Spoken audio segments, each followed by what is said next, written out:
c'est parti. Alors, bonjour à tous et à toutes, étudiants de séminaire. Bonjour aux personnes qui nous ont rejoints en ligne. Et bonjour Antoine, merci beaucoup d'avoir accepté l'invitation aujourd'hui. C'est vraiment très généreux en cette période de Salon du Livre. Avant de commencer, je voulais juste dire un petit mot pour rappeler que la présentation d'aujourd'hui s'inscrit dans un mini-cycle de 2 conférences. Donc, on a eu l'occasion d'entendre il y a 2 semaines Joanie Grenier de l'Université de Sherbrooke qui nous a parlé de la découvrabilité du livre québécois en contexte numérique. Et on va poursuivre aujourd'hui avec le point de vue d'un praticien, quelqu'un qui est vraiment au cœur du milieu littéraire, qui va nous parler d'édition et plus particulièrement du rôle de l'éditeur du futur. Je voulais aussi prendre le temps de remercier le groupe de recherche et d'études sur le livre au Québec, le GRELC, dont ces 2 événements-là s'inscrivent dans le cadre de sa programmation. Et je remercie aussi du même coup la FRQSC pour son soutien financier. Et donc, je laisse la parole à Prune pour qu'elle nous présente en bonne et due forme notre invité d'aujourd'hui.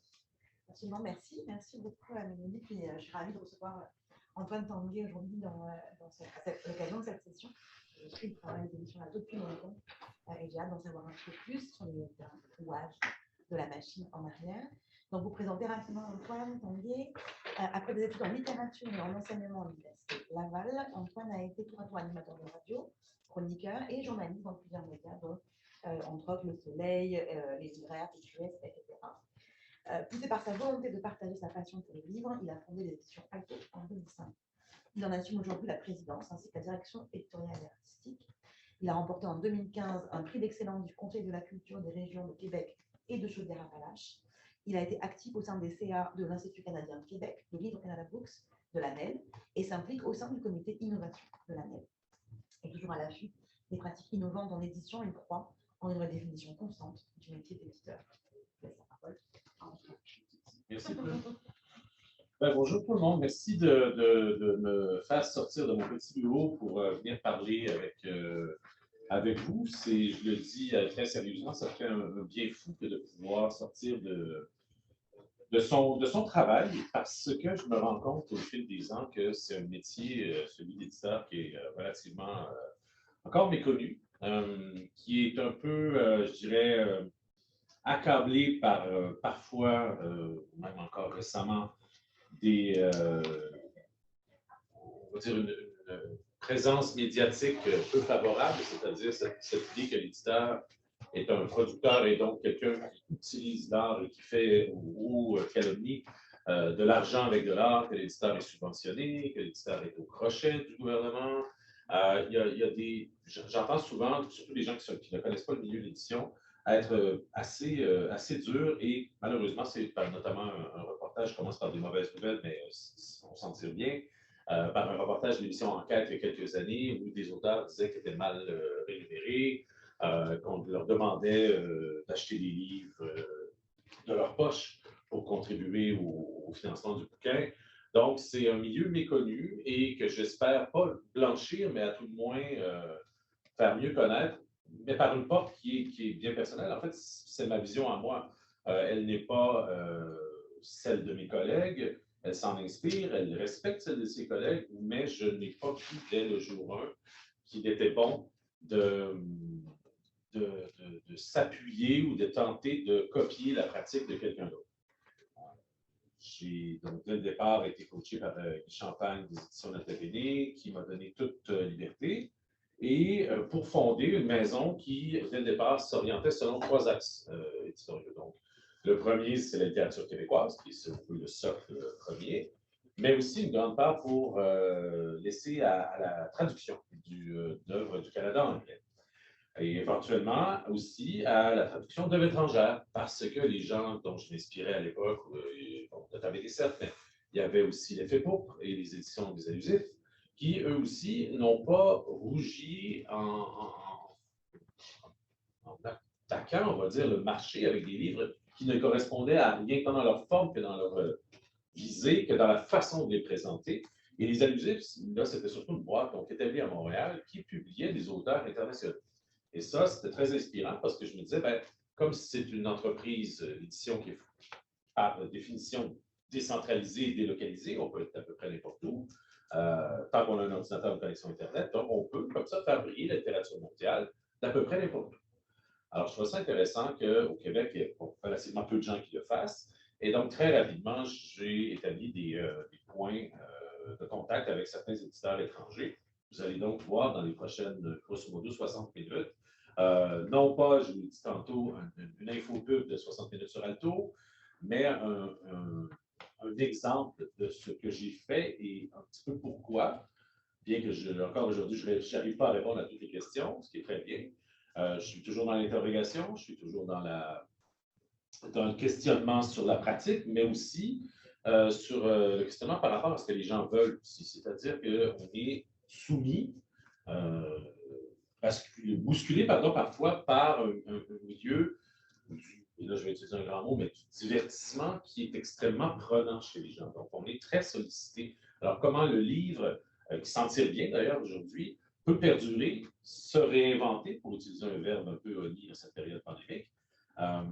Donc ça, c'est des choses qui m'animent et qui font qu'à chaque saison, parce que c'est un cycle qui passe quand même assez vite, il faut dire, la notion même de saison littéraire est assez absurde.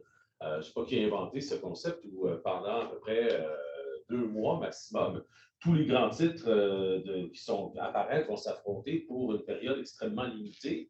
Et les années passeront et on pourra essayer comme ça de juger de la viabilité ou de la pertinence ou de la marque qu'ont laissé ces livres-là, alors qu'ils ont été mis en compétition dans une arène complètement sauvage et frénétique.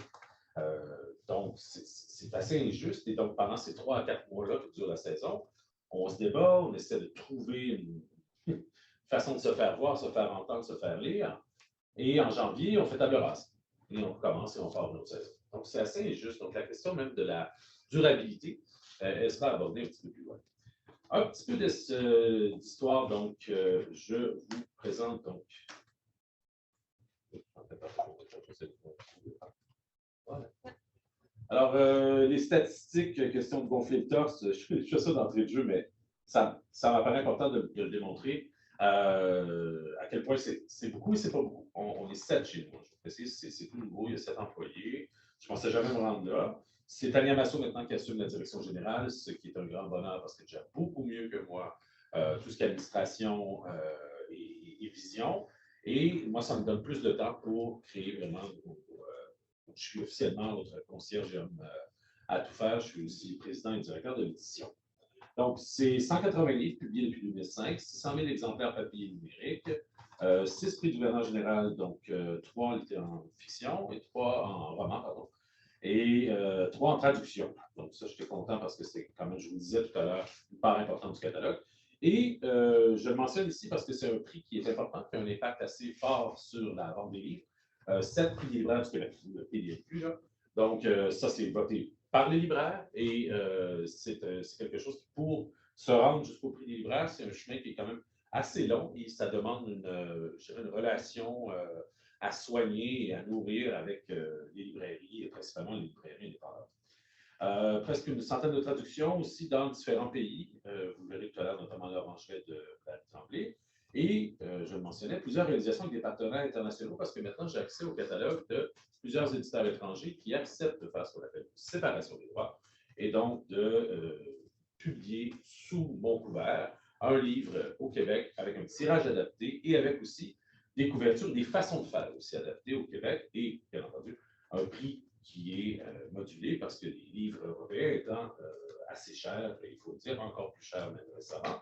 Donc, ça me permet d'aller choisir comme ça des livres dans le catalogue d'éditeurs que j'admire et de travailler avec eux. Éventuellement, je vous disais tout à l'heure, ordonne 3 mots-clés chez nous, enthousiasme, curiosité, innovation. Ça a l'air presque des mots empruntés au scout, mais c'est un peu ça. L'enthousiasme, parce que je pense que mon métier est merveilleux et que les gens avec qui je le pratique me procurent le plus grand plaisir à tous les jours. Et que si ça paraît dans les salons du livre, dans les présences, dans les conférences ou des choses comme ça, je fais aussi des écoles primaires, donc c'est dire à quel point je ratisse large, mais dans les écoles primaires, notamment, c'est comment est-ce qu'on fait des livres, du manuscrit à l'impression, tout ça. J'apporte toutes sortes de livres en avant, puis je fais clown devant les 5e années, puis c'est super le fun de voir que, et ça paraît même sur les salons du livre, les gens viennent nous revoir, non pas juste nous voir, viennent nous revoir chaque année et nous posent des questions, un peu comme si on était des libraires, en disant, bon, j'ai aimé tel livre, j'ai pas aimé tel livre. Qu'est-ce qui est nouveau cette année? Donc ça, c'est extraordinaire et c'est extrêmement précieux. Alors, en affichant cet enthousiasme-là et en étant la maison la plus ouverte possible, j'utilise ici bien entendu l'image de la maison avec des grandes fenêtres et des portes très, très grandes ouvertes, ben, mon expérience montre que ça rejaillit directement sur les ventes et la réputation de la maison. Donc, curiosité, bien entendu, parce que je trouve que c'est la plus belle qualité au monde, et l'innovation, ça, c'est un peu l'étiquette qu'on m'a mis sur la tête à un moment donné, parce que la curiosité amène à travailler dans d'autres, je dirais, sur d'autres plateformes ou produire des innovations narratives numériques ou peu importe. J'ai de la difficulté à les qualifier parce que l'innovation, à mon sens, n'est pas tant l'utilisation d'une technologie innovante, mais bien d'essayer de parfois repenser je vous en parlais tantôt de clairvoyante, mais repenser des processus très analogiques, voire anciens, de les remodeler et de les appliquer au marché d'aujourd'hui. Donc, pour moi, ça aussi, c'est l'innovation. On a commencé en 2005 avec, à l'époque, sous le chapeau des éditions de Tabélé, Nikolski de Nicolas Dittner. Voici la première maquette qui a évolué aussi au fil du temps. Nicolas, bien entendu, a voyagé beaucoup. Plusieurs de ses livres se sont retrouvés à être traduits dans plusieurs pays. Vous voyez ici, ça c'est extrait de notre compte Instagram, l'édition Point de 6 degrés de liberté, qui est son dernier roman, qui a remporté le gouvernement général. Et éventuellement aussi, qui a voyagé beaucoup. Vous voyez ici l'édition de Taïwan de 6 degrés de liberté. Éventuellement, ce livre-là, vous l'avez sûrement vu passer à un moment donné, L'Orangelle d'Harry Tremblay, qui s'est vendu dans 23 pays à ce jour. Je vous le disais, on n'a pas à rougir sur le marché international. Dès le jour 1, je me suis amené à Francfort, ayant aucun contact. Francfort est à la foire du livre annuelle, donc si on veut, c'est la mecque du livre. C'est très intimidant pour un petit bonhomme de 29 ans qui se pointe là-bas et qui essaie de comprendre. Et je suis tout de suite en position je dirais, pas de disciple, mais au moins je me suis mis en position d'ouverture et essayer de dire, bon, qu'est-ce que les collègues autour du monde font? Alors, les premières années, c'était vraiment ça, c'était vraiment l'acquisition. Éventuellement, on a très rapidement, Tania et moi, fait un catalogue de droits et on est allé comme ça en vente de droit international. Ça fonctionne très bien maintenant. Et donc, l'Orangerie, qui a été publié il y a 2 jours, on a dépassé de 110 000 copies, je crois, adapté en opéra, au théâtre et bientôt au cinéma. Donc, c'est un livre qui a une belle carrière, une belle vie et qui, si vous connaissez le sujet, parce que là, on est un petit peu autour de tout ce qui est les tensions, on va dire, autour de l'islam, sans bien entendu juger. C'était, je pense, une grande force de l'Orangerie, c'est un livre qui ne jugeait pas personne, mais quand même, ça a été publié, donc à des endroits où on n'aurait peut-être jamais imaginé ce livre-là. Donc, ici, dans ce cas-ci, en Arabie Saoudite. Éventuellement, la maquette a changé aussi. L'imaginaire est resté, comme dans des livres comme Méduse de Martine Desjardins.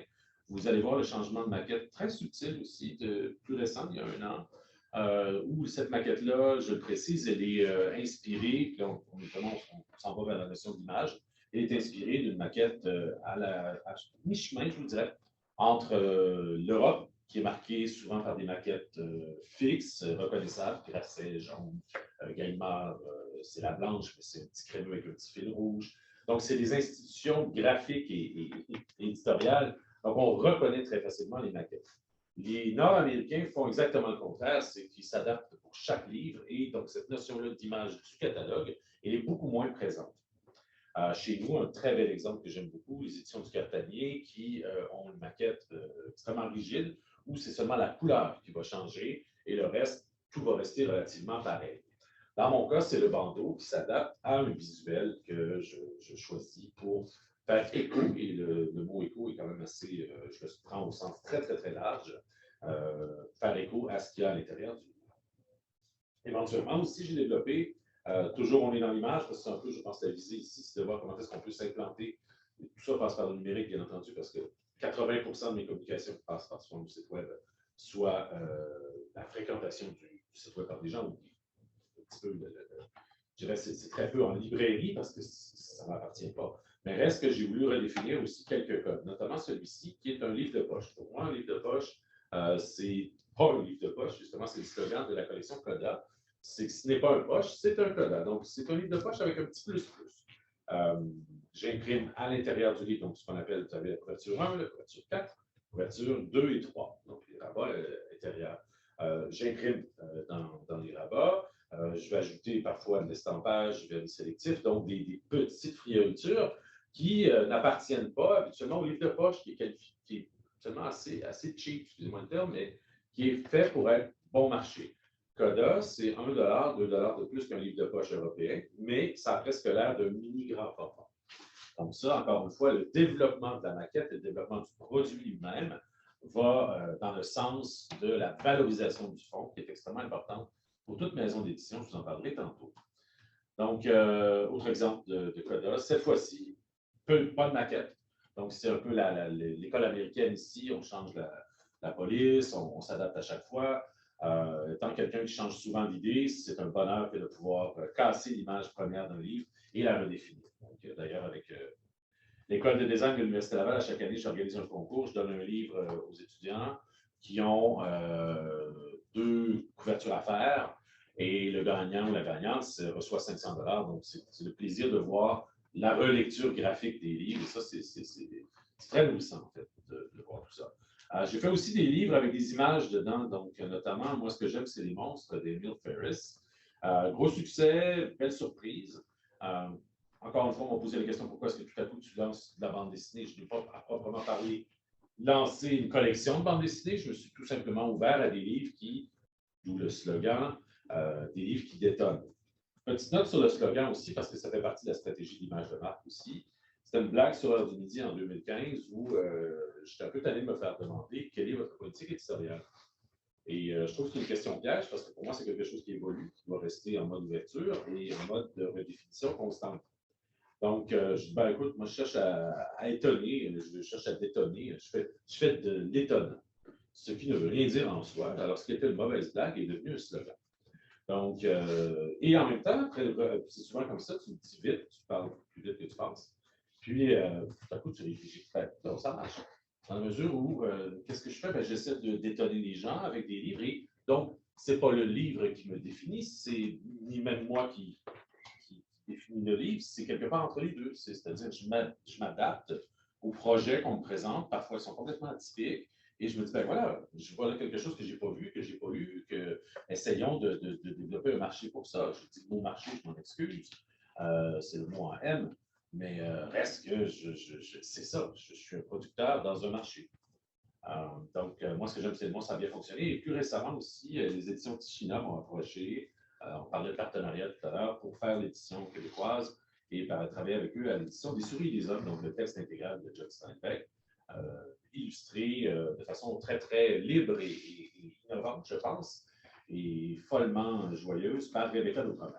C'est un livre qui est entièrement illustré, donc il n'y a même pas, c'est pas une case, c'est vraiment le texte et les images dansent ensemble. C'est somptueux. J'ai eu 5 pages, j'ai signé le contrat, je n'avais même pas de questions à poser. C'est un livre que je devais faire, qui est donc paru malheureusement dans un contexte pandémique et qui a très bien fait. J'aurais fait beaucoup plus si on avait pu tenir le livre entre les mains. La physicalité, bien entendu, du livre, elle est hyper importante. Non, déplaise aux gens qui pensent qu'on peut seulement être fait de 0 et de 1. Le matériel reste encore et toujours, et pas de façon nostalgique, mais il reste encore et toujours hyper important dans le monde du livre. C'est pour ça que j'essaie de soigner mes couvertures, que je fais avec le même graphiste depuis des années. C'est un peu l'extension de ma main parce qu'il connaît les designs et Photoshop. Je ne suis pas très bon. Lui, il est beaucoup mieux. Donc, j'essaie d'exprimer quelque chose et puis je travaille avec différents artistes. Ici, Charles-Étienne Brochu, un artiste de Québec, ça existe en fait en papier. C'est tout du papier liquide superposé. Donc, cette couverture-là, elle est accrochée au bureau chez nous. Charles-Étienne, c'est un artiste de Québec. Donc, j'essaie le plus possible aussi. Et là, je vais déjà dans les stratégies de travailler qu'avec des artistes locaux. Et ce n'est pas parce que tout à coup la pandémie nous a dit qu'il fallait absolument être local. C'était, je pense qu'il y a ici des artistes extraordinaires dont le travail peut être valorisé en collaborant avec eux pour fabriquer des voitures comme celle-ci. Je pense qu'il y a assez de choix pour faire bien les saisons. Donc ça, c'est cette maison de David Mitchell.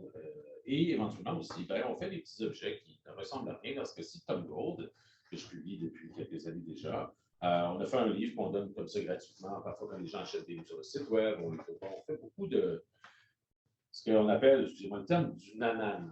Donc, vraiment, là, la merch, des choses comme ça, je vais vous en parler plus tard, mais le plaisir de faire un livre comme ça qui est offert, qui ne peut être vendu. J'aime le geste, j'aime l'idée que quand on a un objet comme ça, qu'on a reçu ou qu'on a ramassé dans un salon de livre, il y a quelque chose de spécial derrière. Il y a au moins une histoire dans le fait que vous avez ce petit tirage-là limité et que d'autres ne l'ont pas. La notion de tirage limité, d'ailleurs, je la travaille de plus en plus. Vous allez voir tout à l'heure, mais je pense que c'est un pied de nez justement numérique. On a la possibilité je dirais, de laisser sa marque en favorisant le beau et l'unique. Je pense que les gens aiment beaucoup, beaucoup ça. Je vous lance quelques enjeux, vous pourrez y réfléchir. En fait, ça, c'est ceux auxquels je fais face. Donc, dans le marché actuel, marché qui évolue quand même assez rapidement. L'engouement pour les livres, est-ce que c'est une éclaircie temporaire? Vous avez entendu parler, bien entendu, pendant la pandémie, du fait que la librairie et la littérature québécoise se portent très bien. On parle d'une augmentation de 18 des ventes de livres québécois l'année dernière. Certains diront, c'est sûr que confiné, tu n'as pas grand-chose à faire. Mais on peut aussi jouer à la Switch ou faire autre chose ou binger des séries. C'est pas le terme, mais reste que, je vais prendre le terme, c'est quoi le terme binger, dévorer en série? Je ne sais pas, hein? C'est ça le terme propre à binger? Je ne sais pas. On va dire binger. Binger, ça fait. Hein? Qui n'est pas exclusif à la série, on peut binger des livres. Tu décides que il y a 800 pages, mais tu ne te coucheras pas quand tu ne vas pas atteindre la page 800.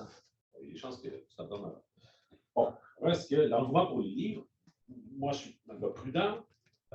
Non, pas vraiment. Quelqu'un me regardait dire ça, dire non, pas vraiment avec les risques que j'ai pris. Mais reste que je reste sur mes gardes pour ne pas surproduire, et ça, c'est hyper important. Je vous disais tantôt, binger aussi, ben, l'offre culturelle, elle est diversifiée. Je cite souvent Archambault, qui est donc cette chaîne qui autrefois vendait des disques et des livres. Leur slogan est toujours la culture du divertissement. Et je trouve ce slogan-là particulièrement parlant lorsqu'on rentre dans leur magasin. Donc, moi l'idée de juger, mais on est dans la culture du divertissement chez Archambault. Parce que oui, la littérature peut être divertissante, divertissante, comme tout autre chose. Mais il y a, et c'est un fait, une compétition grandissante des écrans. Quelqu'un qui va passer, je ne fais pas de sondage à la main levée, mais quelqu'un qui va passer 15 à 20 minutes par jour ou 30 minutes, le gros luxe, à lire un livre, c'est rare.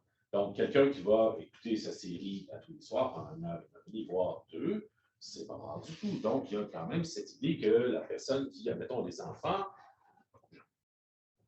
qui se couche le soir, quand elle ne s'endort pas dans le lit de son petit gars de 6 ans,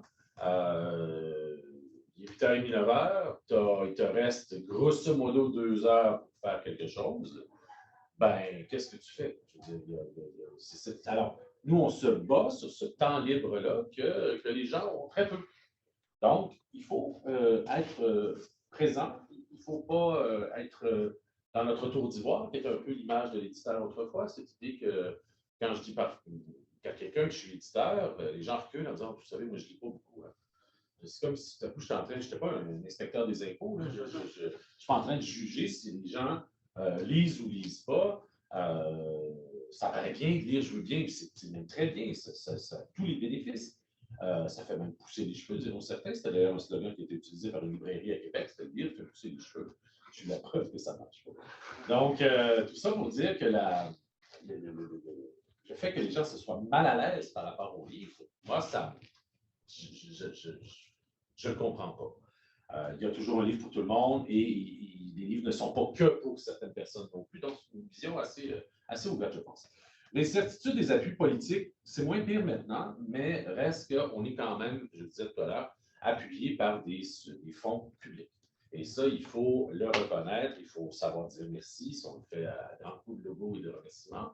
Reste que demain matin, si on entre dans une nouvelle ère politique et qu'on décide que le Conseil des arts du Canada est coupé de 50 de son financement, ben, il y a beaucoup de têtes qui vont tomber. C'est normal. Les appuis politiques présentement au milieu du livre sont des appuis récurrents, mais pas immortels. Donc, il faut réfléchir et je dis souvent aux éditeurs étrangers, Au Québec, on est favorisé parce qu'on a un programme de traduction, on a un programme de soutien à l'édition qui est presque unique au monde. Donc, d'un petit territoire qui reçoit, dans mon cas, c'est des chiffres tout à fait publics, pas loin de 340 000 $ par année.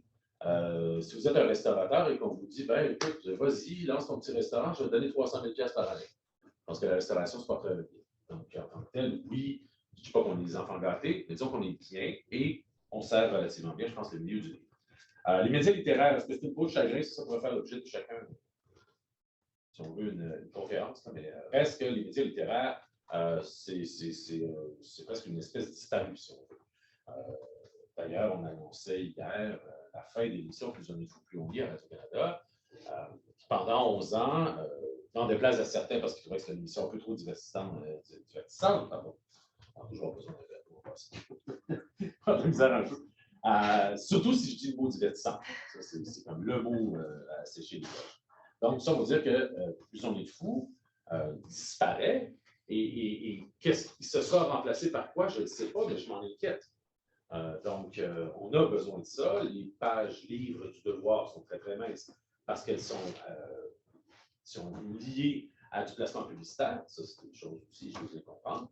Mais reste que de façon générale, une poignée de personnes qui tiennent sur deux mains forment toutes les critiques, et j'utilise le mot, puis on pourra en débattre, littéraires au Québec. Et je suis bien désolé pour les influenceurs, mais se prendre en bikini ou avec une tasse de latte, avec un livre, c'est pas de la médiation littéraire. C'est pas de la critique non plus. Ça ne m'empêche pas de m'adapter à cette ère-là, mais je trouve un peu dommage de voir qu'il suffit de prendre un livre et de le mettre sur Instagram pour considérer que c'est, entre guillemets, une recension. Donc, nous, on doit s'adapter quand même à ça. Il y a du BookTok maintenant, mais comme je danse très mal, on n'est pas encore présent sur TikTok. Je ne peux même pas faire le floss. Présence sur les réseaux sociaux, toujours dans la même continuité. Facebook, c'est bien, c'est un peu ringard. La clientèle, entre guillemets, plus jeune, n'est déjà plus sur Facebook. Twitter, on n'en parle même pas. Ce n'est pas l'intention de toute façon Twitter que je viens de sortir un livre, c'est donc d'actualité. C'est un peu prétentieux. Instagram est plus intéressant, surtout pour nous, parce qu'on travaille beaucoup sur les visuels. Ça, c'est déjà pas mal. Mais ça reste qu'il faut savoir changer un peu son. Je n'ai pas utilisé ce terme-là, j'ai utilisé quand même son narratif, entre guillemets. Donc, il faut que sa personnalité et ce qu'on raconte sur les réseaux sociaux soit pertinent et cache le mieux possible. Notre véritable but, c'est de prendre votre argent. Donc, je blague un peu, mais c'est ça quand même, c'est marrant. Et donc, un grand défi, et on fait tout pour ça, et la librairie ne fait pas tout pour ça, malheureusement, parce qu'ils ne peuvent pas. C'est la valorisation des livres du fond. On s'entend parfois les livres qui ne sont plus des nouveautés, qui ont été retournés et qui donc n'ont plus la chance de briller et qui vont donc se retrouver au fond dans des boîtes poussiéreuses. Un livre n'arrête jamais d'être bon parce que ça fait 1 an qu'il est paru. Le problème, c'est qu'il est devenu invisible. Alors, comment est-ce qu'un site web, par exemple, comme je l'ai refait il y a longtemps, on va, tout au long des prochains mois, faire des opérations de redéploiement du fonds. Donc, on va faire. Ça peut être associé à une promotion, un rabais, quelque chose comme ça. Donc, l'idée, c'est d'inciter les gens à redécouvrir les livres. C'est un gros défi. Maintenant, pour ce faire, qu'est-ce que. Oui. Rester détonnant, donc, étonnant. Ce qui me guide dans les prochaines années, c'est faire un peu plus de livres, mais maintiens la qualité éditoriale. Première chose. La meilleure représentation des auteurs d'ici, oui. Par ça, j'ai mis auteur, mais en tant que tel, chez nous, on utilise auteuriste. Ça a fait l'objet d'un grand débat quand on a sorti notre nouveau site web pour essayer d'avoir une écriture la plus inclusive possible, mais c'est pas évident en programmation. Ça a donné des mots de tête à mon programmeur parce qu'il dit, écoute, j'ai un auteur et un auteuriste, j'ai une auteure qui va être autrice, j'en ai une autre qui va être auteur, puis il y en a une autre qui va être écrivaine. Donc, à un moment donné, je dis qu'on va mettre un grand chapeau. Voilà. Donc là, ici, j'ai utilisé auteur. Une représentativité, ça, c'est vrai, effectivement, il y a tant autochtone que de genre à améliorer chez nous. On est un peu blanc cis, c'est un fait. Et donc, ça là-dessus, je pense que c'est important de rester ouvert. Davantage d'expériences commerciales inédites, justement un peu de merge, un peu de façon différente de se présenter en librairie, des opérations commerciales différentes. Et aussi intégrer naturellement l'innovation. Il n'a pas donné l'impression que l'innovation, c'est quelque chose qui est étranger à votre corpus, si on veut. et ça permet d'élargir le lectorat. L'exemple, ce sera celui des clairvoyantes que je vais vous présenter tantôt. Merci beaucoup. Fidéliser la clientèle web, pardon, sans heurter les librairies. C'est très important. J'ai un site web transactionnel, mais j'aime les libraires. Les libraires, certains, très peu, même pas parce que j'ai un site web transactionnel. Or, je vends du fond sur le site web transactionnel. Donc, ce que les libraires ne peuvent pas se permettre de tenir. Alors, j'essaie comme ça de jouer. On n'est pas en compétition et je ne suis pas en train de faire le métier pour lequel je ne suis pas qualifié. Je ne suis pas libraire, je suis éditeur. Mais reste que le web, je me suis rendu compte au fil des années, ben, finalement, on vendait. On n'heurtait pas les librairies du tout. Et aussi, ben, tout à l'heure, avant qu'on commence, je m'en vais chez mon imprimeur tout à l'heure, gérer les coûts de production et de réimpression. Juste hier, ils annonçaient une augmentation du carton couché, qui est un carton avec une petite lamination dessus, une augmentation de 21 du carton couché. Ce qui mène, dans mon cas, grosso modo, j'ai fait un petit calcul, les livres sont chez moi entre 35 et 45 plus chers à produire qu'il y a 5 ans. Donc, ça a une grosse incidence. Or, les livres ont toujours été le même prix depuis des années. Alors, on ne peut pas faire une augmentation comme ça, comme on fait une augmentation du prix du gaz à la pompe. Il faut s'adapter et ça joue sur le tirage et sur en fait, la liquidité et les reins financiers de l'entreprise. Ce que je vous présente aujourd'hui, c'est un fait particulier, en fait, c'est Aléa. Il est en fait, Dieu que c'est bon de l'eau, un laboratoire de recherche et développement. Je vous présente deux initiatives. La première, c'est, pardon, trois. Un éditeur, je vous dis, c'est quelqu'un qui doit être ouvert. J'ai à côté de chez moi un local que je vous présente tantôt qui s'appelle Les Autres Jours, qui est un OBNL. Et on a créé en partenariat avec cet OBNL-là des micro-résidences, donc d'un artiste multidisciplinaire, donc du web, ou peu importe, ou du domaine du jeu. Et on a créé comme ça, donc le clin d'œil il est graphique aussi, c'est à 2 joueurs en plus. Donc, on a appelé ça Électrolyte. Et on va le refaire l'année prochaine. On a financé 3 projets où, comme ça, un auteur et quelqu'un plus des technologies vont se parler et voir comment l'expérience de l'un et l'autre peuvent donner un projet. Ça donne des choses assez folles. Donc, ça, c'est quelque chose dans lequel j'ai investi. Je disais à la blague tout à l'heure, donc, que le laboratoire de recherche et développement, ou à tout le moins l'innovation, c'est où est-ce qu'on ne fait pas d'argent. C'est pas faux, parce que les modèles d'affaires et les modèles de monétisation ne sont pas au point. Lorsque vous avez une société qui a accès à des balados, qui sont une forme de divertissement de feuilleton, donc c'est très proche, c'est juste pas écrit, ça l'est, en tout cas pas devant les yeux, et que c'est gratuit, c'est difficile de faire des livres audio. À partir d'un moment, donc ça reste un sacré défi. Je n'ai pas fait que ça. Je travaille depuis 4-5 ans maintenant sur plusieurs projets. Et celui-ci.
Les évaporés, c'est né d'une porte ouverte par la SEDEC sur des processus, idée de l'innovation dans l'édition. Profitant de l'insomnie que j'appelle à Paris il y a plusieurs années, j'ai décidé de créer cette machination-là littéraire où entre 40 et 50 auteurs et autrices, francophones et anglophones, collaborent à un vaste réseau de machination, si on veut, littéraire, où le lecteur est placé au centre de mystère et doit lire des artefacts pour faire sens de ce qui lui est présenté. Donc, on est sur une plateforme de un jeu littéraire. Ça s'est inspiré beaucoup, il faut dire, de quelque chose que j'avais découvert quand j'étais petit. Vous connaissez probablement Sherlock Holmes et aussi une étude en rouge. Une étude en rouge, c'est ces textes, de ces textes de Conan Doyle, les plus connus. Or, ce que j'ai reçu, qui était publié aux éditions, je dis ça, mais je ne me souviens plus. C'est une maison qui avait été créée juste pour ça, au Québec, en 1983, et ils ont donc publié un dossier. Ce n'est pas un livre, c'est un dossier. C'était une photo, c'était des rapports de police, c'était une bague, il y avait une petite aspirine, ou à tout le moins quelque chose qui était du poison, mais bon, je l'ai perdu, je l'ai remplacé par l'aspirine d'ailleurs, dans des petites pochettes comme ça. Donc, c'était toutes des pièces à conviction. C'est éminemment non narratif, c'est-à-dire que, et en même temps, c'est potentiellement hyper narratif. Donc, moi, j'hallucinais sur ce projet-là. Je me dis, waouh, c'est un non-livre qui a tout d'un livre. Et donc, Les Évaporés, c'est un petit peu ça. C'est cette idée que chaque lecteur, chaque lectrice refait son parcours, lit dans l'ordre qu'il veut, ou à tout le moins, il est quand même un peu dirigé, question d'être un peu moins perdu, et peut, comme ça, travailler selon ces règles du jeu-là. Donc, un lecteur qui est un joueur. Par exemple, des artefacts, des textes, des images, du son. Donc, tout est artefact. Tout ça est lié, bien entendu, par une énigme. Pourquoi recevez-vous tel artefact, telle chose? Éventuellement, vous allez avoir dans votre interface une façon de collecter les choses. Vous allez aussi avoir la possibilité, vous voyez ici, de mettre du texte et du son. Admettons, je ne sais pas moi, tel minutage ou à telle seconde, ça correspond à une lettre. À un moment donné, une chanson de jazz qui est en fait du code Morse pour un SOS. Plutôt c'est un message en code Morse avec le drum qu'avec le saxophone. Donc, quand vous avez la clé, vous êtes capable de décoder. Quand vous ne l'avez pas, vous pouvez vous faire aider. Parce que là, ce qui est intéressant là-dedans, c'est que le lecteur-joueur, il n'est pas seul. Il est, oui, seul dans un scénario de base où on lui présente au fil d'une narration qui est quand même dirigée des artefacts et la personne peut ou pas les découvrir, s'arrêter et dire voici la lettre qui a été envoyée à telle personne. Ce qui devient presque un mythe ou à tout le moins un fantasme de plusieurs éditeurs et éditrices au fil des 30 dernières années, c'était de créer une littérature qui était hyper médiatique. On pouvait s'arrêter à tout moment et dire ah, voici la photo dont tel personnage parle. Ça s'est fait par le web, ça s'est fait par des outils assez basiques comme les CD-ROM, par exemple, à la fin des années 90 ou au milieu des années 2000. Il y a eu cette tentative de faire ce qu'on appelle une lecture approfondie. Moi, ça m'intéresse beaucoup parce que je laisse au lecteur le soin de creuser encore plus et je ne le dirige pas. Je fais juste tout simplement lui dire voici ce qu'il y a. Et si ça t'intéresse en te connectant, on peut créer ce qu'on appelle un scénario approfondi. À partir de ce moment-là, bien entendu, je vais lui offrir encore plus de choses parce qu'il y a interaction et parce qu'il y a investissement dans le jeu et dans la lecture. Éventuellement, on peut même faire aussi ce qu'on appelle un scénario immersif où si vous faites telle ou telle chose, on va vous envoyer quelque chose par la poste. Et là, on s'en va de plus en plus vers quelque chose qui est personnalisé parce que vous avez un lecteur à qui on appelle, c'est parce qu'un call to action, finalement, on lui demande de s'investir. Éventuellement, le niveau, si on veut, de rétribution, il est encore plus important parce que vous avez une proximité que vous avez créée comme ça avec votre lecteur, puis je vous disais, seul. Et il n'est pas vraiment seul. Parce qu'autour de lui, il y a des lecteurs qui ont parfois, il suffit de programmer le tout en ce sens, parfois accès à des artefacts qui ne sont pas les mêmes. Donc, vous devez, par exemple, envoyer à un utilisateur un autre artefact, ce qui fait que vous créez comme ça une communauté de lecteurs. Donc, vous avez une lecture participative.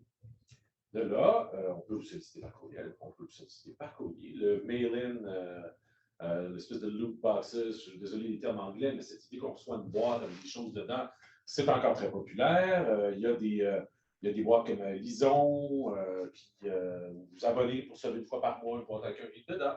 Donc, c'est cette idée de se sentir spécial, même à distance, ce que la pandémie a d'ailleurs amplifié, c'est des procédés qu'on peut utiliser, qui sont là.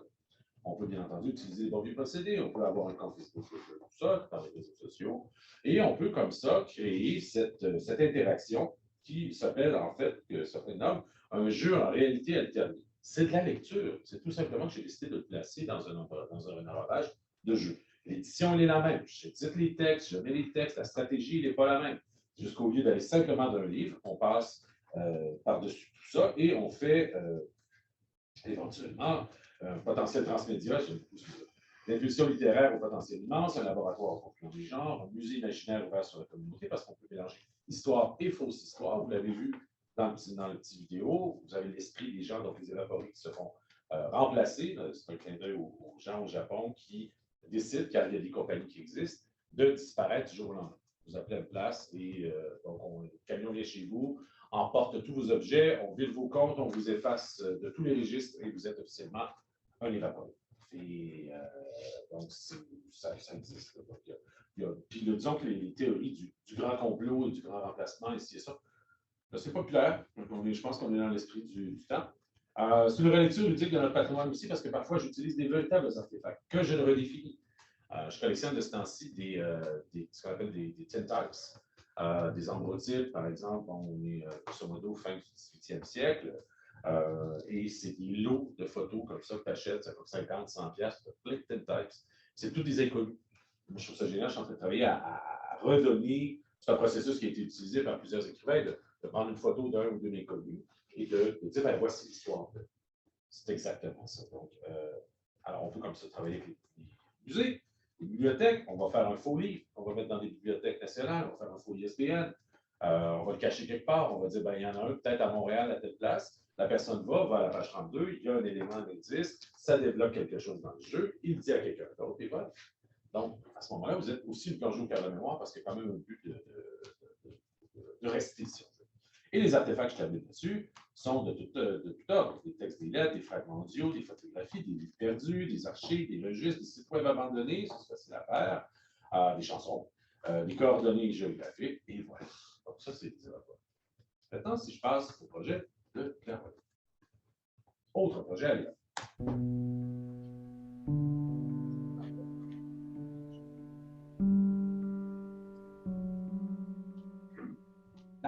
Il y avait du son, mais du son très feutré. Parce que Clairvoyante, ici, c'est avant tout 15 autrices qui ont accepté de collaborer dans un projet d'oracle littéraire, sous la direction d'Audrey Ouellette. Audrey m'en parle il y a 4 ans. Moi, je dis, ben oui, c'est un livre. Sinon, c'est pas un livre, c'est un jeu. Ben, regarde, on peut se parler. Pour moi, tout est livre. Facile. Donc, je dis, ben oui, il suffit de faire une carte, on fait le jeu, on fait un livre qui va à côté. Et là, c'était simple. C'est qu'autour des photos, ce sont donc 45 cartes, des photos prises par Justine Latour, autour de figures, de lieux et d'objets. Le feu, l'oracle, l'arbre. Vous avez aussi la contagion, éventuellement la maison, on ne sait pas pourquoi. L'aïeul, qui est une très belle photo, où on retrouve d'ailleurs la clé d'arbre. Donc, il y a souvent des éléments qui sont repris comme ça dans les cartes. Et vous avez aussi le puits. Donc, ça, c'est les photos. À partir de ce moment-là, le principe d'évaporer, de clairvoyant est très, très simple. C'est que vous avez 15 autrices, 15 figures, 15 livres, 15 objets, et tout ça vous amène à, c'est notre slogan un peu, un infini de possibles. Parce que lorsque vous jouez dans la version papier, vous prenez votre carte. J'ai ici, par exemple, une tombe, par ici. Ici, j'ai voile et une autre dentelle, par exemple. Je prends l'index au début, je vais à la page correspondante et j'ai un texte narratif en 3 morceaux. Et j'ai aussi une partie interprétative et des mots-clés. Donc, quelqu'un peut poser une question à l'oracle et, selon l'autre jour à l'émission de Télé-Québec, on parlait d'effet Barnum, lorsqu'on entend entre les lignes ce qu'on voudrait bien entendre, ben, c'est un peu ça un oracle littéraire. Vous pouvez le lire comme ça, mais vous pouvez aussi le lire comme une expérience littéraire au premier niveau. C'est-à-dire que ce sont des textes écrits par 15 fichus belles plumes. Et c'est très agréable de lire comme tel. Donc, ce n'est pas à moi de définir le niveau de lecture, tout comme ce n'est pas à moi d'avoir le mode d'emploi de la façon que vous choisissez, en fait, avec laquelle vous prenez les livres et vous prenez la littérature. Fait à noter, encore une fois, avec l'aide de la SODEC, on a développé, toujours dans une perspective d'étendre si on veut, notre découvrabilité, pour prendre le terme qui a été sûrement très souvent mentionné la dernière fois. Donc, cette idée d'en faire un site web gratuit. Vous n'avez pas l'intégralité du jeu. Vous avez quand même 5 cartes, donc vous pouvez le faire, c'est clairvoyant.com. Avec la musique de Michael Bielinski, c'est Pascal Monpetit qui dit cartes. Donc, on a comme ça cette possibilité de vivre en ligne une expérience de levée. Vous pouvez aussi payer 4,95 $, je me souviens bien, et là, vous avez toutes les cartes. Ça, c'est la version numérique. Sinon, la version papier qui existe. Et éventuellement, il y a même la troisième version qui était au Salon du Livre de Québec, qui est la version Zoltar, que j'appelle, qui est une grande tente avec une mise en scène, un processus avec un Pepper's Ghost. En fait, ce sont des hologrammes faits à partir de la réflexion sur un plexi. Des hologrammes, donc à l'avant, donc cette espèce de mise en scène, comme si vous étiez dans la tente d'une diseuse de bonne aventure. Alors ça va faire le tour des salons. Donc, toutes ces opérations-là, qui, je l'avoue bien honnêtement, surtout à la vitesse à laquelle j'aborde tout ça aujourd'hui, peuvent donner l'impression d'une espèce de fouillis ou d'une effervescence qui est mal contrôlée. C'est à moitié vrai. Parce que les gens étant très sollicités, je le souligne, être éditeur aujourd'hui, c'est oui, travailler sur ces textes, mais selon ma définition, est extrêmement actif dans travailler sur la découvrabilité des textes, qui est un enjeu majeur. Vous pouvez disparaître en 2 mois de l'actualité littéraire si vous n'avez pas un best-seller, un rappel, quelque chose. Vous n'êtes plus la saveur du moment. Donc, c'est difficile comparativement aux éditeurs peut-être je dirais qu'ils sont plus vieux que moi, pas pour m'en figurer, mais je veux dire, Boréal, Le Méac, Québec, Amérique, sont des boîtes qui durent depuis longtemps. Et au Québec, ça s'est énormément diversifié. Tout le monde a un petit peu de pouvoir, c'est réparti. Donc, on voit des boîtes super comme La Peuplade, dans les prix des libraires. Alors, avant, ce qui était l'apanage des maisons d'édition plus nobles ou établies, ben, il y a eu vraiment une diversification, puis je dirais une démocratisation de l'accès au succès littéraire. Donc, la qualité littéraire, c'est une chose, et ça reste, et ça, c'est de votre lot. La façon dont on fait découvrir tout ça, et on le commercialise, on le verbalise, si on veut, c'est une drôle d'expression, mais c'est un peu ça, ben, ça, il faut être présent, actif, toujours être en train de se renouveler. Donc, clairvoyante, c'est une façon de faire ça. Ça marche très bien d'ailleurs, parce que clairvoyante, ça me permet d'atteindre un nouveau public. Mais, je vais me disperger. Je reviens en posant quelques questions. C'est-à-dire que éditer, c'est drôle, j'ai pris le mot éditeur. Ce n'est pas une question de racine grecque ou latine, peu importe. Je me suis rendu compte que dans sa définition roberesque, on va dire, c'est lié à 2 choses. C'est éditer soit les textes, soit de la musique. Or, il y a quelques années, on me parlait d'éditeur de jeux vidéo. J'ai trouvé ça intéressant que le terme éditeur était associé à celui de jeux vidéo. Puis, comme ça chamboule les choses, ça a tendance bien personnellement à m'interpeller parce que je ne m'éparpille pas. À la limite, je me concentre, mais je me dote de plus moyens de raconter des histoires qui ne sont pas les miennes. Parce que mon métier, puis je fais toujours la blague et je vais la faire encore, c'est de faire des livres et des récits, de livrer des récits, peu importe la forme. Si c'est numérique, c'est numérique. Si c'est des livres audio, c'est des livres audio. Si c'est du code morse ou des signaux de fumée, je vais le faire. Parce que mon métier, c'est de trouver le moyen de connecter l'auteur et le lecteur. C'est pas plus compliqué que ça. Mais éditer, qu'est-ce que ça veut dire? Donc, il y a un choix éditorial, il y a une production et il y a une promotion. Donc, tout n'est pas nécessairement compatible. Dans mon cas, comme je fais les 3, on n'est pas beaucoup, c'est sûr qu'il y a quelque chose d'un peu schizophrénique. Mais habituellement, traditionnellement, un éditeur, c'est quelqu'un qui travaille que les textes et vous avez une équipe de commercialisation et de marketing, c'est des grands mots, qui va travailler à faire découvrir ces textes-là. Or, c'est là où on est un peu entre deux mondes. Ce n'est pas extrêmement noble de vendre la littérature, mais il est noble de l'éditer, de la diffuser et de l'inscrire dans l'histoire littéraire aussi. Qu'est-ce qui va faire un classique? Un classique, c'est un livre qui s'est bien vendu? Pas vraiment. Sinon, on lirait du Michel Jean pendant encore 20 ans. Rien contre Michel. Mais reste l'idée que la best-sellerisation et le fait qu'un best-seller est donc mal écrit, ce qui n'est pas le cas de Michel Jean, Ben, là, il y a des conflits, ce qui fait que l'éditeur est au centre d'énormément de questions sur lesquelles il y a peu d'emprise.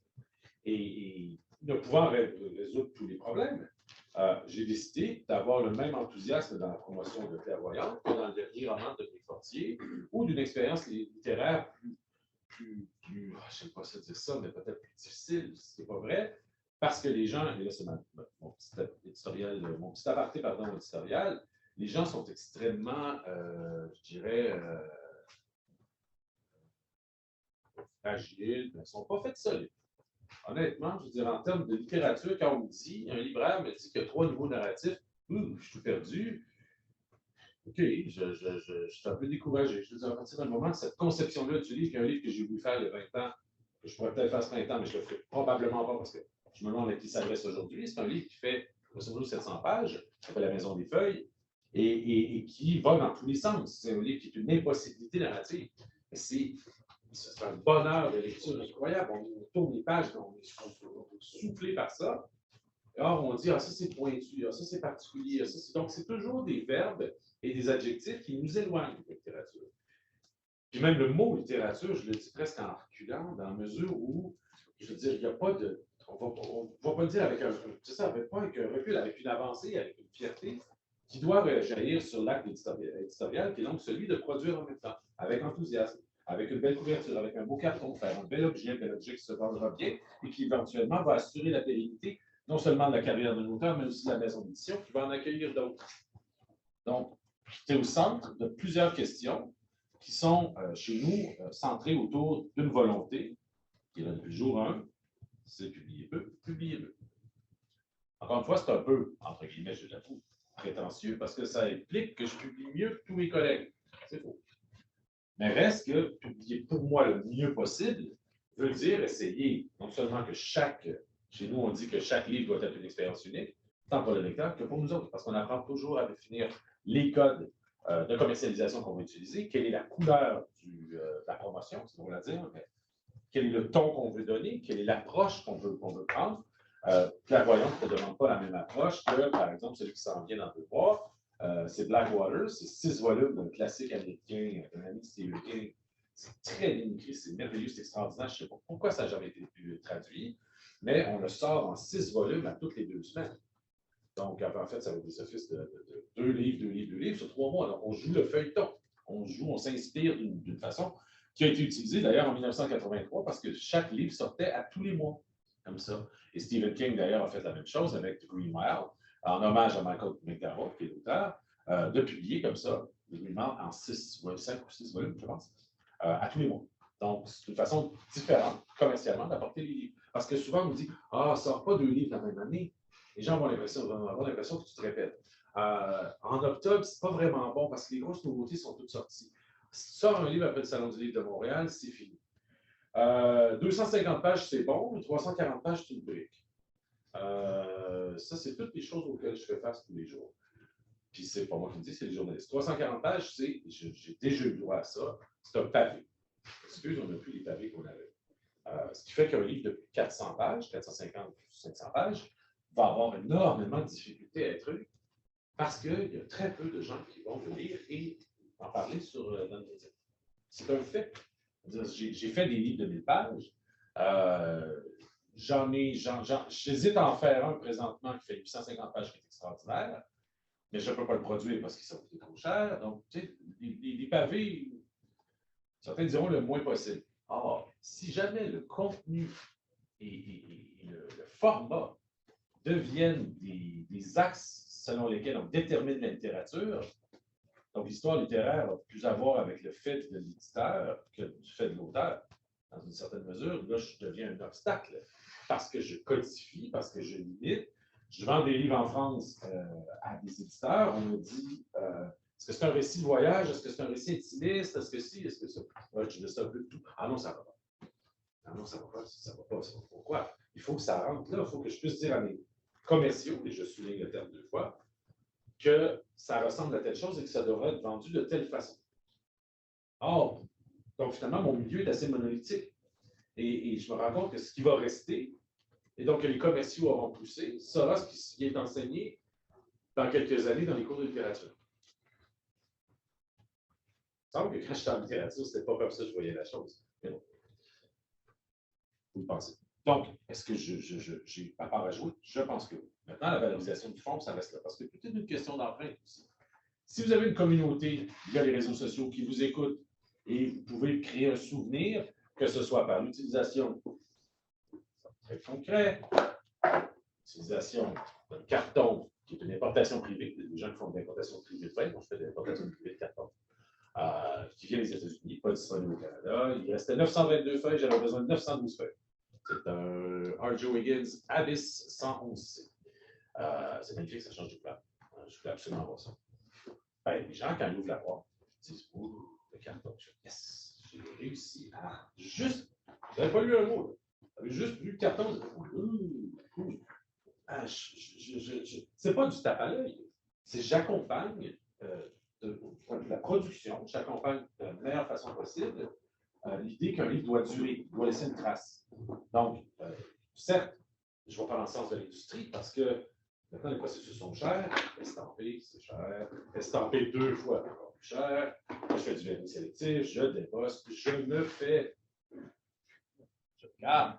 Mais reste que, j'ai toujours dit, c'est si tu mets un petit plus dans la production d'un livre, dans la production de n'importe quel objet culturel, j'élargis vraiment le débat, vous allez laisser une trace. Et vous allez probablement vous gagner un public fidèle. Dans les 2-3 prochaines années, je vais faire de plus en plus de livres particuliers. Une industrie dont je me nourris beaucoup et qui m'inspire beaucoup, c'est celle de la musique d'art. Or, récemment, depuis déjà quelques années, le vinyle faisant un comeback, j'achète peut-être un peu trop d'ailleurs, des vinyles qui sont la plupart du temps importés d'Europe où ils ont accès à des meilleures presses. C'est des vinyles qu'on voit vraiment, là, ce qu'on appelle des splanners, des encres particulières, des vinyles qui brillent dans le noir. Donc, il y a vraiment une valorisation de l'objet, un vinyle à 250 copies. On est presque rendu au vinyle mangeable, là, mais bon, ça peut sûrement exister. Mais reste que l'idée d'acheter ce vinyle-là à 250 copies, bon, ça c'est moi, je trouve que c'est facile, mais reste que je l'achète parce qu'il est à 250 copies. Et quand je le lis, moi, je me sens un petit peu plus spécial.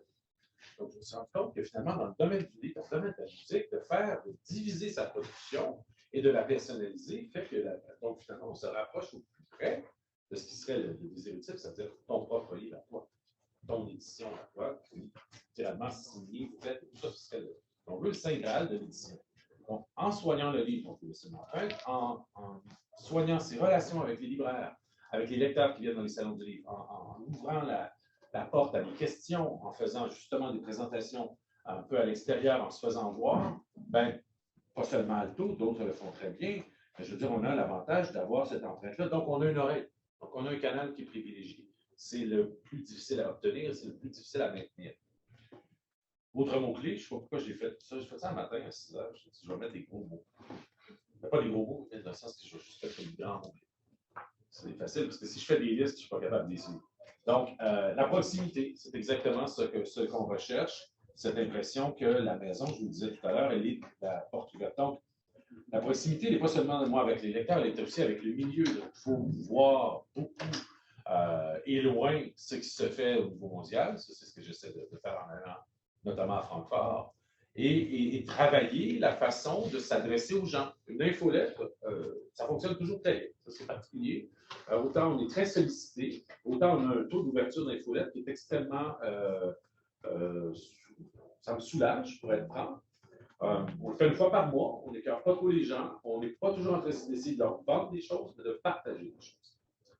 Et ça se fait à travers d'autres canaux, notamment Aparté, qui est à la fois un site web, qui est intégré à mon site, et qui est né de la volonté toute simple de dire, s'il n'y a pas de médias, je vais en faire. Donc, j'ai créé un journal. Au début, je déployais grand comme ça. Un papier journal, ça permettait de faire des kilos de patates là-dessus le soir. Mais éventuellement, bon, c'était un petit peu très portable. Mais le format est encore pas très habituel. Donc, Aparté, le nom du tout, c'est la possibilité de parler un petit peu plus en profondeur de la production des textes. L'auteur va écrire une entrevue. Tu sais, les entrevues, c'est un luxe, c'est 2 minutes entre la météo et la circulation. Donc, au moins, cet aparté-là, justement, permet de travailler le dialogue avec les lecteurs. C'est gratuit, donc je le distribue en librairie, en bibliothèque, et ça fonctionne très bien. Le tirage est de 5000 exemplaires, et je les passe tous. Donc, je les donne d'ailleurs quand vous achetez sur le site web. Je vais vous donner à partir que les gens prennent comme un magazine. Or, c'est un outil de promotion. Quand on vous dit magazine, qu'on a oublié que c'était un outil de promotion, ben, je considère que le message est peut-être plus passé. C'est aussi se faire plaisir. Je présente la collection Cytoplasme, qui a été lancée en novembre dernier. Ça fait des années que je rêve de faire des petits livres, des histoires de fantômes, tradition anglo-saxonne, qui est très connue chez eux. Ici, personne n'en fait. Alors, moi, j'ai décidé de faire des histoires de fantômes que j'ai commandées à Eddie O'Neill et à Martine Desjardins. Puis, j'ai décidé d'en faire un petit livre spécial. Un petit livre de 42 pages. Le carton, c'est ça, c'est un R.J. Wiggins Soft Touch, donc mauve et nué. C'est un peu comme une couleur citron. C'est le petit qui est très beau. J'ai fait sérigraphier ça à la main par la bourgeoise sérigraphe à Montréal, coudre à la main par les ateliers Fomer à l'Ancienne-Lorette, et les pages intérieures qui sont translucides sur un papier de clama, c'est moi qui les imprime moi-même sur mon imprimante laser et qui les met sur le dessus, et éventuellement, on les numérote, 700 exemplaires, on les met dans un petit sac de plastique compostable, et quoi d'autre? Ah oui! Ça, c'est les cartons de la bourgeoise sérigraphe.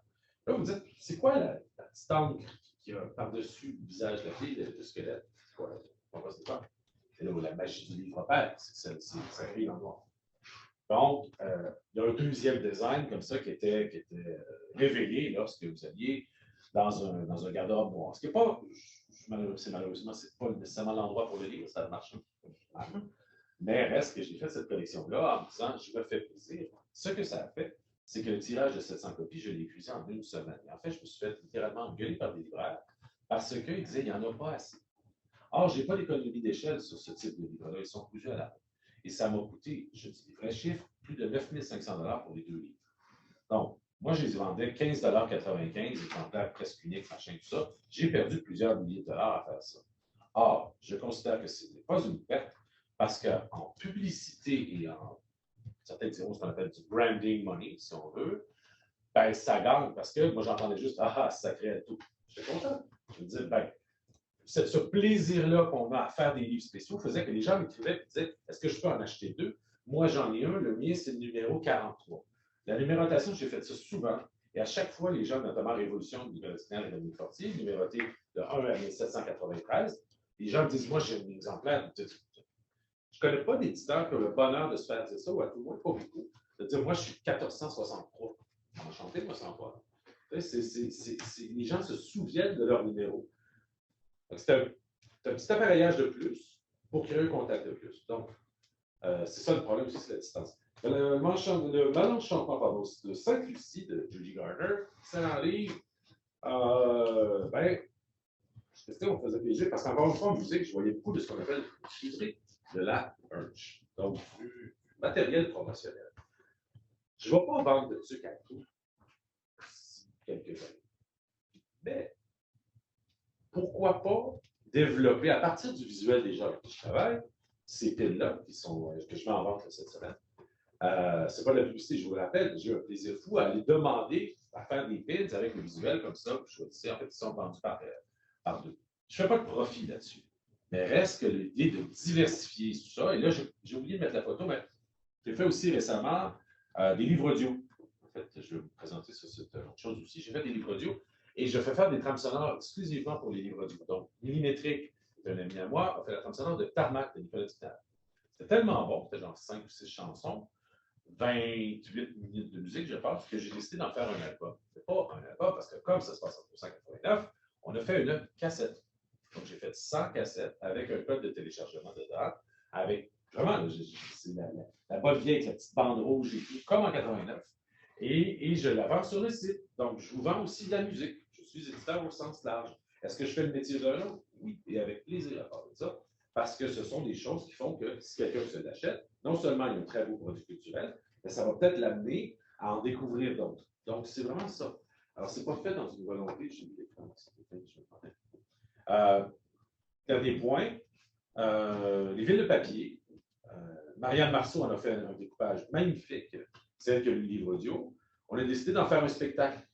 Donc, d'1 h 15 avec Patrick Ouellette live à la musique, donc au piano. Et elle a pris des extraits avec des diapos comme ça de Dickinson et de l'Herbier, qui est d'ailleurs l'image, de créer Dickinson Cœur de pomme, qui est un spectacle littéraire mis en lecture de livres de papier. Est-ce que c'est de l'édition? Pourquoi pas?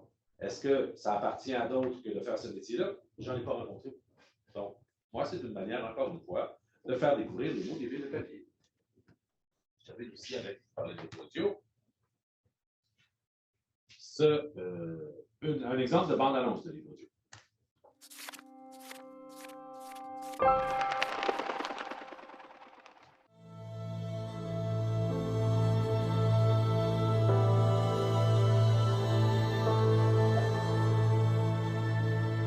Les êtres humains de notre temps, comme leurs ancêtres préhistoriques, rêvent la nuit de combats épiques contre les animaux.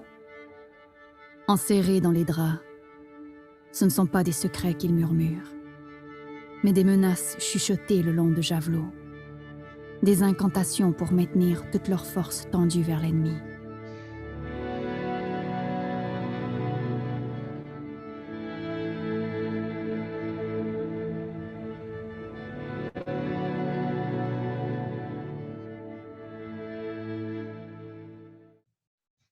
Vous voyez, ça, c'était avec Rebecca Faune, qui est une violoncelliste de Montréal et de place. Ça a été choisi pour fondre le Christian Bateau.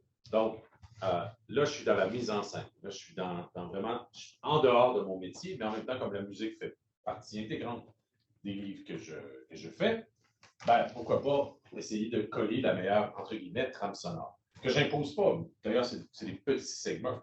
Mais reste que c'était toujours, chez nous, si on fait un produit, pourquoi pas le faire avec la petite touche de plus. Habituellement, ce n'est pas beaucoup plus cher, sauf si ça brille dans le noir. Mais de façon générale, je pense, et c'est une façon de voir les choses, que ça laisse encore une fois une trace là-dessus. Donc, ce que je dis là s'applique à peu près à tous les secteurs. C'est-à-dire que si vous avez de la restauration à la musique, à la valorisation de la photo ou quelque chose comme ça, la façon dont on choisit, de pour vraiment, je vais dire encore découvrabilité, mais pour faire rayonner, peut-être plus, ce que vous représentez en tant que producteur, un peu agent, pas mal psychologue, fan, cheerleader, défenseur. Je veux dire, le rôle de l'éditeur, il est multiple et on l'espère le plus durable possible aussi. Parce que, et je parle d'un temps, il n'y a pas si longtemps finalement, où on disait par exemple les éditions de minuit. Ah, les éditions de minuit, les éditions de minuit. Puis il y avait un nom d'éditeur associé à ça. Wow, c'est merveilleux. Donc, le nom de la maison d'édition, quand vous avez quelqu'un qui se souvient de la maison d'édition, c'est extrêmement rare et précieux. Et certains journalistes n'ont pas compris ça, parce que je vois très souvent passer Yves Pelletier, par exemple, de RBO, vient de faire paraître un livre. Je suis ça tantôt, mon fils. Ah, OK, c'est qui le publie? Je ne sais pas, c'était pas écrit. Souvent, c'est pas écrit. Donc, la notion même de maison d'édition, elle est à revaloriser. Et je termine sur une chose, parce que là, c'est plus un engagement, je dirais, citoyen et corporatif. Le local que vous voyez là, c'est le local des autres jours. C'est à côté de chez nous. Le local, sur la photo, c'est à gauche. Donc, 25 par 32, j'ai fait des rénaux il y a 2 ans. J'ai toutes les plafonds que vous avez là, c'est tout le monde qui a fait ça avec un ami.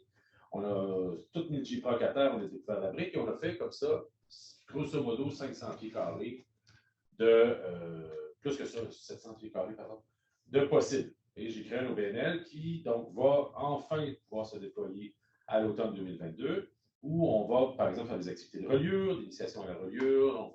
J'ai acheté aussi le riso, qui est comme une sorte de photocopieur en couleur. On va faire des livres avec des enfants, notamment, on va amener des couples d'enfants de 8 à 12 ans, avec un auteur, un illustrateur, et ils travaillent pendant une journée, ils font un livre, il y a un dessinateur sur place, et on fait le livre, et une semaine après, on l'imprime, on l'envoie par la poste. C'est une initiation à l'édition, c'est la mini-maison d'édition, la petite maison d'édition que j'appelle. Et on va faire comme ça des activités de médiation littéraire sur le métier de livre, estampage, tous les processus que les gens, d'ailleurs, aiment beaucoup, beaucoup. Alto, il est associé parce que c'est le même représentant qui est à la tête des 12 organismes, mais c'est une extension qui fait que je suis capable d'aller rencontrer des gens à travers ça, et en même temps, peut-être un jour les publier. Et, pareil, si on veut l'extension encore plus large, ben, moi, ça m'ouvre, je dirais, l'esprit, ou à tout le moins, ça m'allume vers des, je sais pas, pour découvrir des nouveaux procédés. Alors, les autres jours, c'est ça. Et donc, ce qui s'en vient dans les 2-3 premières années, ça va être ça. Ça va être toujours cette volonté-là de se réinventer, d'essayer de s'ouvrir à d'autres sphères artistiques et ne jamais oublier, et on me le reproche à juste raison, que je reste un éditeur, donc que je fais des livres à la base. Mais l'un n'empêche pas l'autre parce que, comme je vois qu'il y a tellement de collègues qui font du bon boulot, de faire plus de livres, ce serait pas logique. De mieux les promouvoir reste un défi constant auquel on travaille.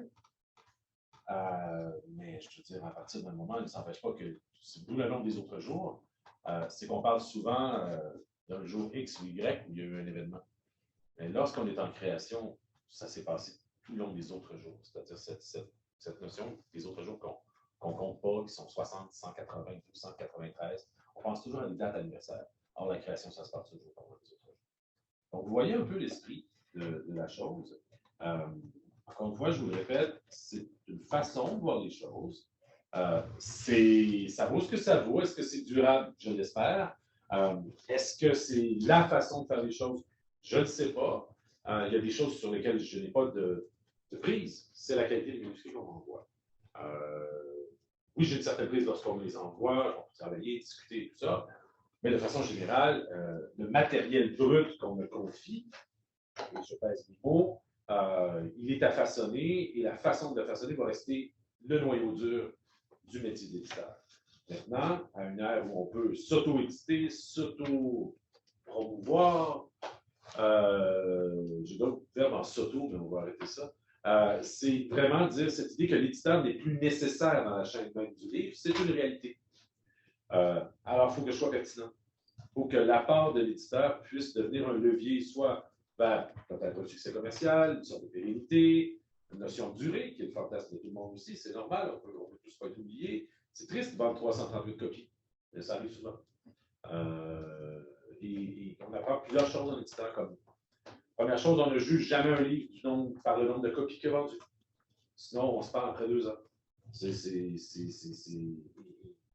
Même si je me suis endurci au fil des ans, j'arrive à peu près toujours pas. C'est un métier de déception plus que de joie et d'émerveillement tous les jours. C'est parce que tu es toujours en train de confronter ta volonté, ton enthousiasme et ta détermination à faire connaître quelque chose le mieux possible et au plus grand nombre. Mais tu es confronté à beaucoup d'obstacles qui font que ça ne va pas entacher ta volonté de le faire, saison après saison. Puis peut-être, comme ça, en valorisant le fond, dire qu'un catalogue, c'est un bloc qui n'est pas monolithique, pas du tout d'ailleurs, il est extrêmement diversifié, mais reste que l'esprit qui est le lien, si on veut, il y a quelque chose de cellulaire là-dedans, il est le même, ou à tout le moins, il y a un point commun à tous.